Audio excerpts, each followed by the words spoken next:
I was doing uni, I was studying to be a doctor. I had a very severe depression and I was psychotic. But ever since then, maybe every 18 months to 2 years, even less sometimes, I've landed in hospital. You know, my wish would be that I could still be a doctor. But I got to a point where I thought I was dangerous. So that's a big loss for me. 3 years ago, I had an admission where I was, again, had a psychotic depressive illness, and when I got out of hospital I was a bit disorganised and having trouble with my memory, and what happened was that I lost the house that I was living in. Like, I was renting and I got kicked out and I had nowhere to go. I can't tell you how unsettling that was. Oh, it's one of the worst experiences I've ever had. It's hard to do it on your own, you know. I found it very difficult.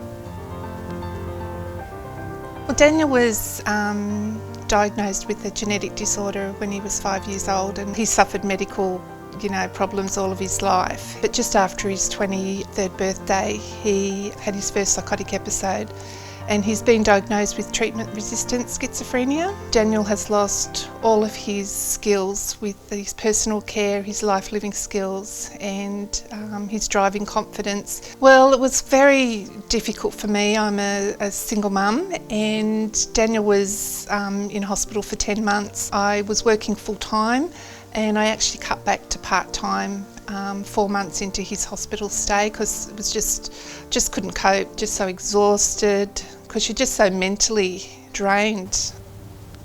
It's interesting because I had a very severe illness at the end of last year. Because I became very depressed, my affairs were in a terrible state. So things like electricity hadn't been paid, this whole room was full of papers. You know, you're always fragile when you come out of hospital, but this time they did this kind of intensive support funded by the NDIS, which has made a huge difference in terms of my steadying myself, and getting things done. I've done things like a budget, because my budget was a little bit unrealistic before. We've done a resume. I do my weekly shop with her. Just having the support of someone makes a huge, huge difference.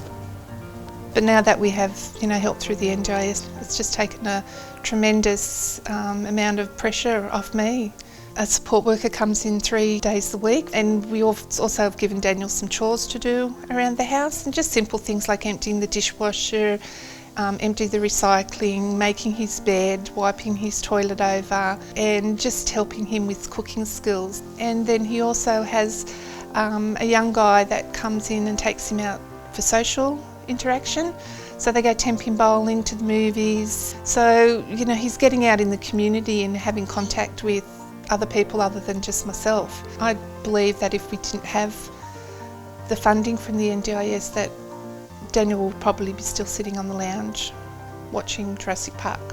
I think I'm much weller because of it. I have to tell you that I have never, ever felt so steady and so supported as I have in this last year.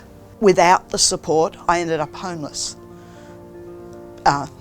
That's the basic bottom line. I'm actually, for the first time, feel a little bit of hope, especially having asked the occupational therapists come in and do some work with Daniel.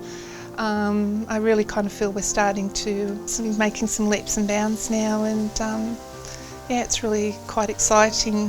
The NDIS has the possibility that people can actually get the individualised support they need to do the things they want to do. Just because someone sits there like this, don't you believe that they don't have a dream for their life?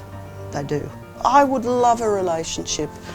I would love to, what I'd love to do? I'd like to do a PhD on peer work. That's what I would really love to do. We'll just take little baby steps and getting a resume together, applying, just little bits at a time.